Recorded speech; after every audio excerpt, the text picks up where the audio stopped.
While there has been a lot of uncertainty about not only the future of the Guardians of the Galaxy team and franchise's future in the MCU, or which characters will die in the movie, the one thing that we do know is that we're at the very least getting the Guardians of the Galaxy holiday special and Guardians of the Galaxy 3. Despite all the uncertainty though, we actually have heard quite a bit of news regarding these projects, like how Chukwudi Iwuji is playing the High Evolutionary, and that Will Poulter will play Adam Warlock. And now Vin Diesel just posted a picture on his Instagram confirming that he's back in the booth to record his lines as Groot, most likely for both projects. Cause I don't think that with Guardians 3 and the holiday special filming back to back, that Diesel will record one, then come back later to record the other. Next, in a new interview on the Happy Sad Confused podcast, Sony Spider-Verse producers Phil Lord and Chris Miller teased ties to the wider Marvel multiverse in Spider-Man Across the Spider-Verse, saying that the multiverse is big and wide, and all things grow. Why would you think that in a multiverse in which many things are possible, that those things aren't related? Amy Pascal is sort of our conduit to knowing exactly what's going on in the Spider-Verse in various forms.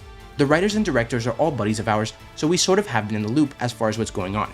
And we're always trying to make sure that we're not stepping on each other's toes and telling different types of stories and different themes and all that stuff, because people want an original story that feels new and interesting, and it's our job to give it to them.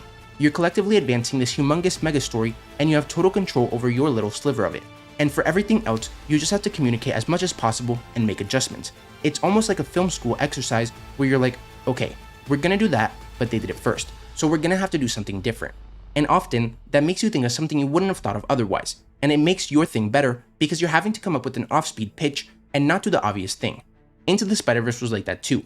It's playing off of the canon, and that gives you the freedom to do something else. So there's still hope to get animated versions of Tom Holland, Tobey Maguire, and Andrew Garfield's Spider-Man in the movie interacting with that version of Miles Morales and all the other Spider-Man and women.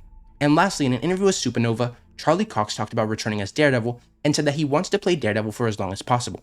He wants it to get to the point where people are telling him he's too old to keep playing the character.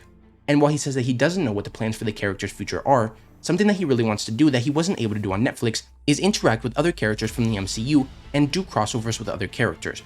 But let me know what you guys think about all this. How excited are you for the Guardians of the Galaxy 3 and the holiday special? What connection do you think Across the Spider-Verse will have to the MCU? And are you glad that Charlie Cox will keep playing Daredevil in the MCU? If you enjoyed the video, don't forget to like, comment, subscribe, and turn on post notifications so you will never miss another video. Thanks for watching, and remember to wash your hands and stay safe.